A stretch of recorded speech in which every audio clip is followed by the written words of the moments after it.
My name is Ian Walsh. Today we're with a special event. We're joined with a killer crew of people that came together for something coming up in February we're calling the Market Makers Panel. Really excited to have everybody here. High energy, Mike McCann. He's one of the guys on the panel that we're super excited to have. The reason we put this together, and a lot of people have seen a lot of buzz on the social media network, is that we pulled the biggest fish in the sea in the Philadelphia market because we all want to know what's happening next in real estate. And we have a special opportunity to sit down with everybody at the end of the month and have them in an isolated room where they have to answer our questions about where is this market going. They can't escape.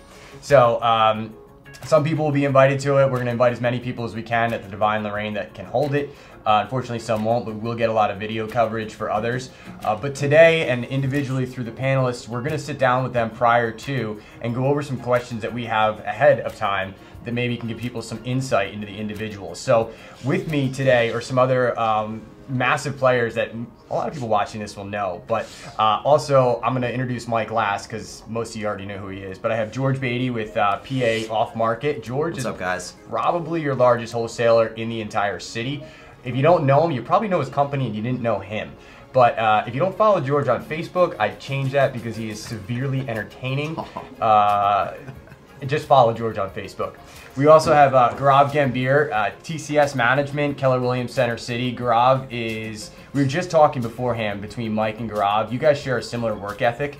It's 7 days a week, all go. I mean, these guys live their businesses. So if you, now you know everybody at the table. If I had 8, I'll do 8. If you had 8, you would use 8, 24/7, right? So what I wanted to go over today though is, you know, we're all humbled by the presence of Mike, and Mike is probably the most down to earth. I would even go as far as saying you probably feel like you're blue collared inside and somewhere you are, but there's a killer in there that has been dominating the real estate market for many, many years. And I've been intrigued by you. I've reached out to you myself over the past year or so and said, hey, let's do some videos. Like, what do you have going on inside your head? I want to know. They want to know. We all want to know. They want to know.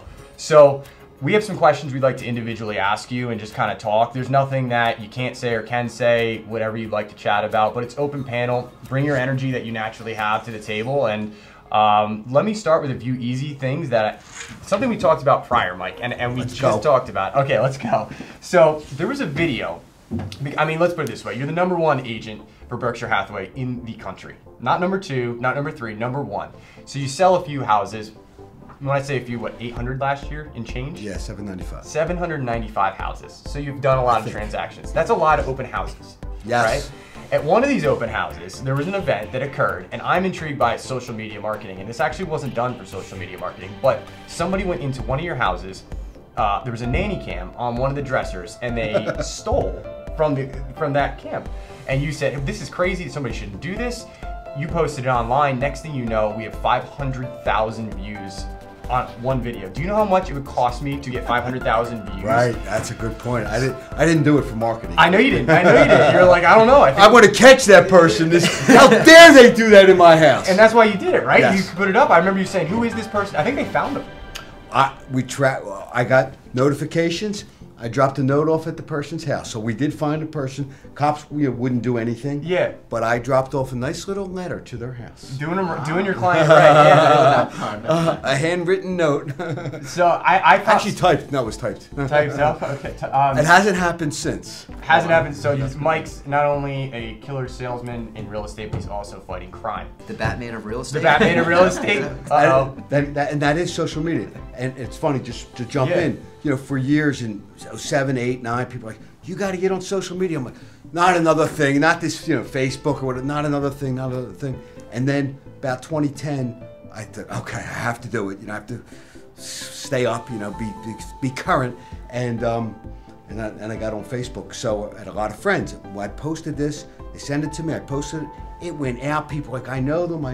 I probably had about 8 or 9 positive IDs, hundreds of comments. So the power of social media is unbelievable. So was that did that lead you into, so now you guys do a lot of great marketing now. You guys have a great newsletter. I've seen, we were just talking about the videos you guys do. Did that inspire you in any way to say, whoa, there's something here? Like, there's... No, I actually, what inspired me was when I finally got on social media, Facebook. I'm bigger on Facebook than on Twitter or Instagram. even though I am one of those. But I love my Facebook friends. I love the energy I get from Facebook. I got to know people before I met people on Facebook. And what killed me was when I finally got on Facebook and I started to put who I am, not just selling properties, who I am, you know, what I do. Someone said to me, Mike, since you've been on Facebook, I've known you 5 years. I know you now better than I ever knew you because they know what's going on in my life, and it's a great way for me to stay in touch with people and to market, and then forget about the leads. I mean, it just constantly grows. I get referrals like crazy, business like crazy, so it's social media is unbelievable, and it's free. I mean, I do paid posts in Facebook, but it's free. I agree. I think it's the future of marketing, right? Yes. Like, it is the future of marketing. If you're not on it and you don't do it in the next 10 years, you're behind it. Period. Like, end of story. So, but I had to know the answer to that question because it was bothering me. Because I was actually talking with George one night. We were out bowling at TCS, put on this killer party for the holiday party, and me and him were there. We were bowling, and I said, "Do you remember that video of Mike McCann?" I said, "How do we do that idea? How do we create a video that's viral?" And I was like, "I gotta ask Mike if he like designed that or what he did with it." But nonetheless, he didn't. We're gonna put Mike into it next time. Yeah, we're getting Mike into it, stealing from. Yeah, wait a minute. Yeah. So that was just some service level stuff I want to talk about, but these guys, George and Gaurav, have stronger questions that I think we can get into the depths of what goes on in Mike McCann's head. What it takes to be and stay number one is, you know, it's one thing to have the belt, it's one thing to defend the belt, right? That's what you got to do year in and year out. And there's a hungry guy. I guarantee you know who number 2 and number 3 are, and they're coming for you every year. Competition's fun, it's healthy. I mean, if you're number 2 and number 3, you're doing a lot of business to begin with, right? You're not suffering. But they want the belt. So, George, what do you think with Mike? Any questions you'd like to ask him? So I know that you've got a great team. You always talk about how great your team is, obviously. And I'm sure you have people coming to you to work for you, not necessarily you doing outreach all the time. What qualities in you are they seeing that's causing them to reach out to you specifically? Like, so an agent that produces $10, $20 million a year says, "Hey Mike, I'd love to be on your team." Like, what is he looking for from you, or why is he picking you, or she? You know, work, you have to love what you do to be successful, Right. to me, and you never have to work a day in your life. My team, more than anything, is like a family. And so we take care of each other, we care about each other. We are all there to help our clients to make a good, to make a good living. That's most important. But someone comes to me to have a team of support. What do they primarily get? They get incredible support from my assistants. They get incredible leads from all my marketing. So that's really the 1-2 punch. And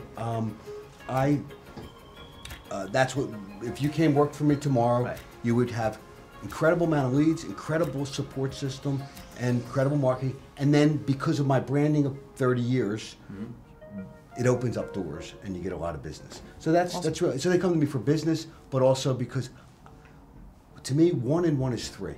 I have great agents, they could go work for anybody else, but I'm 1, they're 1. Together, we make 3, not 2. Right. And that's what we do. We build on each, build each other. So that's why I hire good people.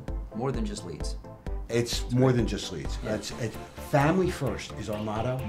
And you know, if something happens to you and you're not feeling well and you don't want to take leads, that's okay. If you have family issues and you need off, you got off. I mean, I don't have expectations. I don't only want. I need people with my chemistry, which is ethics, the customer first. That's why consistently, year after year after year, and I don't look at, consistently year after year, I make sure I have my ethics, hard work, and that's what keeps me so consistent, and just a reputation. Awesome, thank you. That's good. Yeah, it's great advice. Gaurav, you had some deep questions. Actually, we were sitting around a room before we got into this conversation. We said, "Who do we ask Mike McCann?" And then Gaurav goes, "How about these?" And we were like, "Oh, those are the really good ones." So Gaurav had a really couple good questions. Thank you. And before I ask that question, I just want to say something about Mike. I've met Mike maybe 5 times in my life. I think social media, just seeing him on Facebook, he's riding his bike, he's traveling. You got a sense that you get to know him at a more personal level. But one thing about Mike that I think everybody in this industry was going to tell you is not a single bad bone in his body.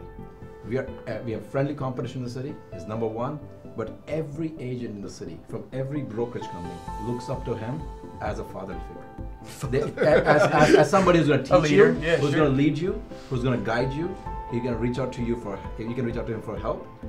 Who's gonna help you from the bottom of his heart, because he wants the best out of everybody. And I think it shows in every action.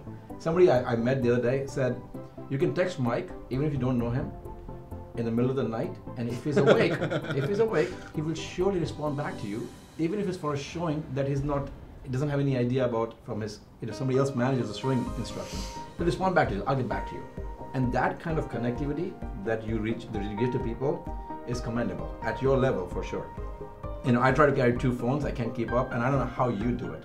So hats off to you, and thank you for being who you are in this industry for all of us. We all look up to you, and everybody looks up to you and said, I want him to succeed, even though it's competition. Right. That's a very amazing thing about you. And I appreciate that, and that's what I strived for 30 years ago. I said, I want to be the most knowledgeable, but I want to have the best reputation, because I realized in real estate, everybody cooperates. Yeah. And there's enough business for everybody. Sure. And I want you to be great, and I want people in your company to be great. It doesn't threaten me. There's enough for all of us. Not all things like that, though, yeah, right? They don't, and that's small-minded, and that's why, year after year, I don't want to boast, but no one's cracked me. It's not even close, and it's been in the city year after year after year. I go to national conventions. Sometimes it's people from California, then the market's bad, then they're not the top agents, but it's always Mike McCann, Mr. Consistent. And what George does is totally different from what I do, and that's interesting to me and impressive. You do a lot what I do, you do other stuff different than what I do, but we can all learn from each other. Absolutely. Anyway. And so my question to you was, you're number 1 consistently for so many years. I think we all want to know, what's next? Where do you see yourself in the next 5 years? Right. What do you strive for? People always strive to get to number 1. And then it's important to be staying there, but what drives you? Just staying there, or what's above that? Listen, if I was selfish and self-centered, I'd cash it all in and go cruise the Mediterranean. That's what I really should do. But for me, I enjoy the everyday, the passion, the purpose. I enjoy growing young people. I have a couple younger people on my team that I'm building up. I still am the rainmaker. I'm in the business. I'm not the owner of the business. I'm out on the street every day with the clients and customers. So I still enjoy growing people, helping out within the industry. I still enjoy my customers, my clients. I love seeing the neighborhoods change. So as long as I still have the passion, I'm not going anywhere. So I'll probably be around for a really long time. I hate to say that. I'm glad. But and I would just never abandon my team. That'd be like me divorcing my family and moving away. So I would never do that. So I can't. So that's where so other people's concerns become more than my own, and I still enjoy it. I don't see that changing. What's interesting about that, and we got the Super Bowl coming up this weekend. Tom Brady, sorry Eagles fans, said this. They said to him, he's 40, the best quarterback we've ever seen. And they said, well, you're 40, aren't you done? He goes, I look back and go, I am as good, if not better than I was when I was 39, 38. He's like, I'm not stopping. He's like, why would I? I'm the best in the game. I'm as good as I've ever been. Like there's no sense. So I think in essence what you're saying is like, why, like, there's no reason. There's no reason for you to stop, right? And it drives, and you love it. Like, he loves the game. You love the game. So I think it just is, what's next is you're going to continue to do what you love, it sounds like. I'm going to continue, and I love the joy of, seeing somebody come in. I like new agents, grow, and then be successful. It's unbelievable. The reward, how important I am in their life. The joy of helping clients, builders, developers grow their business. I love that. It's not, to me, it's not been about the money for a long time. Yes, I do it to make a living and to pay my staff and to pay people well, and I want my people to make money, but it's about helping people and watching them grow in the relationship. So that's what it's about. But yeah, but I still want to make sure I take time for my wife. We travel, we do things. You seem like you do. You like to ride motorcycles? That's my passion. And you seem like to work out too? Yes, just when I can, as often as I can. Okay, all right, good. City Fitness. City Fitness, there, you get a plug. JP. It's my trainer. Yeah. My age, you got to get a trainer, so you Now, show up. Great, yeah. Yes. Yeah. Now the schedule's full from this video, and Mike McCann no longer fits in it. Great. So, Gaurav, did you have another question that you were thinking about? That was a pretty good answer. And something that everybody else would also want to know from Mike is, what do you always where does this passion come from? You told us that you want to help, you want to be involved, you want to give back, but day after day after day after day, the energy, the passion that is inside you, there has to be a root cause. What started? And I'll tell you a little bit about myself. When I'm an immigrant to the country, came about 20 years ago. My drive has been to make my parents, my wife, them proud that we came here and we worked hard to get something accomplished. And then I agree. I call my team my family as well. We want to help our client. We want to help our family grow, of agents grow, and the team to grow. But deep down inside, fundamental was the integrity, the ethics that I was taught, the love that I got from my wife, the support that I got from her, has really pushed me to help others as well. What is your fundamental drive that came in? That's why you're successful. That is absolutely it. And I'm not an immigrant. I'm third generation, but I didn't grow up that well off, and so I am not going to have these struggles, and I am going to be successful. My mom taught me love. My mom to love everybody. She was fun, just great energy. And just everybody loved my mom, and she just taught me how to love and accept everybody. So I get the love from my mom. I was always enthusiastic. I was always just enthusiastic, and I was always the hardest worker. Just because what I learned early on was, to work hard. Saved up, bought my mini bike myself. Well, my parents split it with me, and I saved up half of that. It took me 2 years to do that.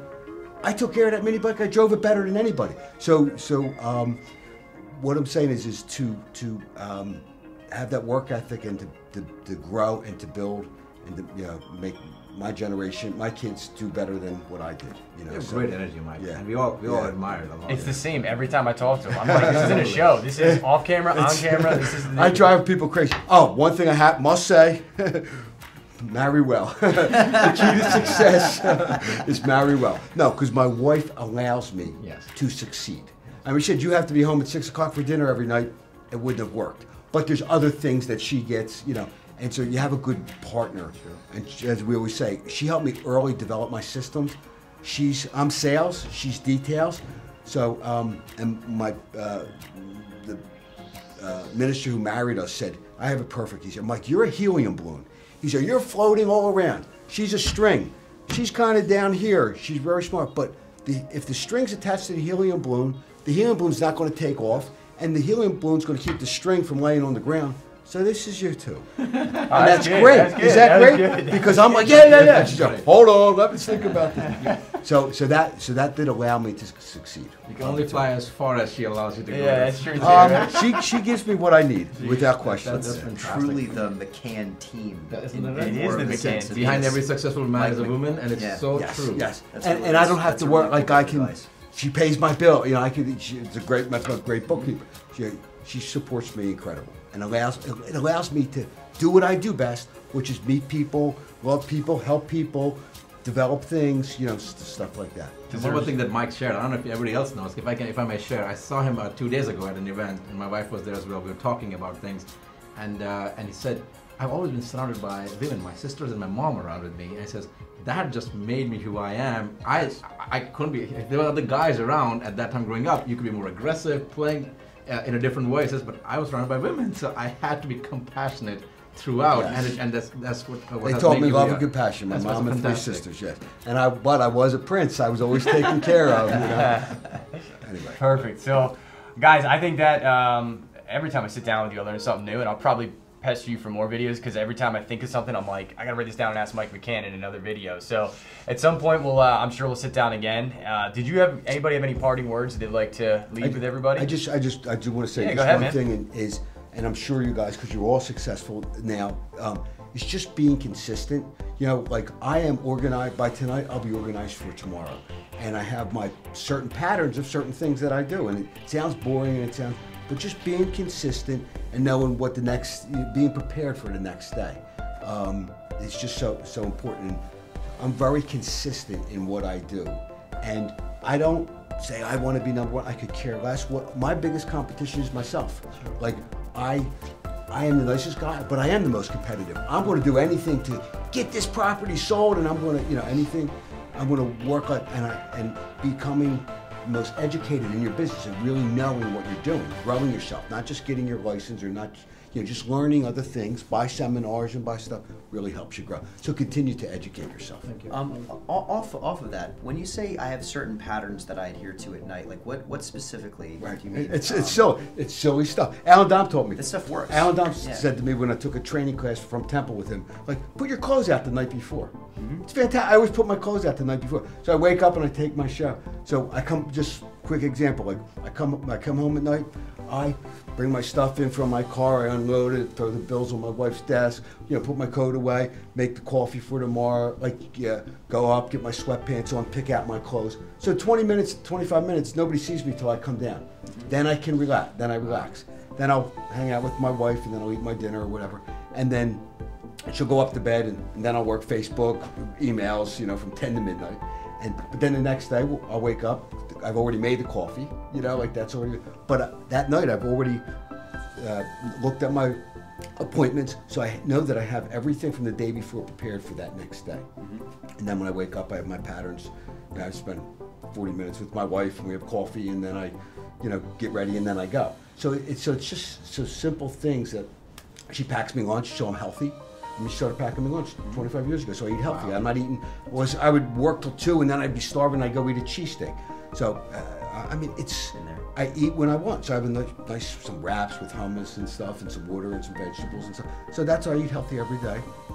So for the 20 years I didn't work out, I still stayed fairly healthy because I was eating healthy for it. So stuff like that, it's pretty consistent. I was always in the office 9 o'clock whether I had an appointment or not. You know what I mean? Get out of bed, get into the office. Positive constraints. Yes, absolutely. Can I advise a little bit more? Just want to ask a couple more questions. And one other thing, one other thing. I am grateful. Like, I have not lost gratitude. I thank God every day that I got hot water. How many people in the world today don't have hot water? There's 2 million people without hot water.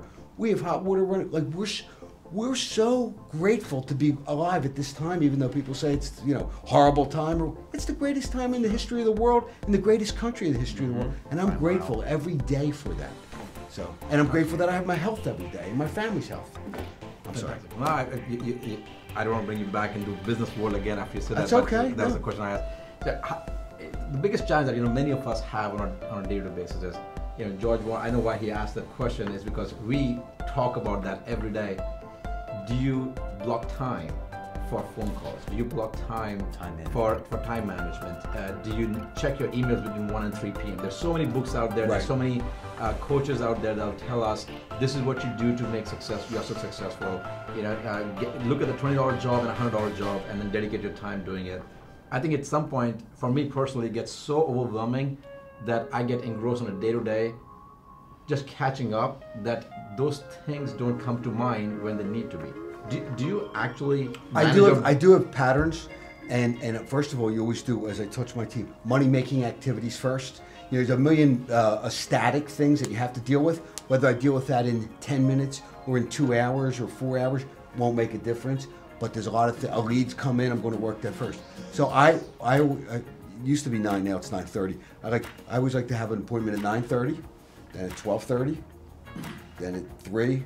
And then it's 6. Like, that's my patterns. And in between, I always allow 45 minutes in between to clear my emails, to clear my voicemails, texts, and then I delegate. Everything runs through me. All my business runs through me. I don't, like, I'm the business guy, but I'll delegate it to my assistants. Do this. But I like to know what's going on. So I live in my car a lot. I mean, I'm in my car. I ran into the office, I think 3 times today. I'll run in for 20 minutes. How you doing?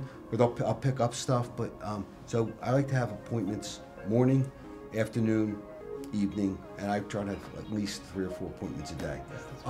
But if I didn't, and I'm sitting in back to my office or I'm in the car, I'll go through my save, follow-up things. I don't really I don't come up with a whole business plan. To me, I'd be losing money figuring out my business plan because I know that I'm going to always do what I have to do, follow up, patiently follow up. But that's where I'm talking about habits. I kind of eat at the same time, kind of go to the gym at the same time. I kind of do a lot of things at the same time. My patterns of appointments are at the same time. I like that. And that goes for a lot of successful people in the world. That is true. Very well said. Yeah, I don't think there's a secret sauce. It's a matter of forming the pattern that works for success. I think we had talked about this briefly on a video, and I really thought about, because if you ask that question to a lot of people, they'll talk about the patterns they have. But when you back that up a little bit and you break that down, you go, there is no secret pattern. What it is like you take your patterns that you've developed because you've been successful. And if things maybe didn't go straight, like you're eating that cheesesteak at 2 a.m. in the morning, and you look directly at your business and you say, hey, my business isn't what it was when I wasn't eating cheesesteaks at 2 a.m. You throw out that activity and you bring in the habits that make you successful, and you keep cornering those habits of what makes you successful until you're only doing those habits that are making you successful. So I think when people ask that question, hey, do you brush your teeth at 7:30 in the morning? That's not what's important. It's, am I doing the same things every day that created success the day before? And that's what you've done over the years. You've just subconsciously harness that information into your daily patterns.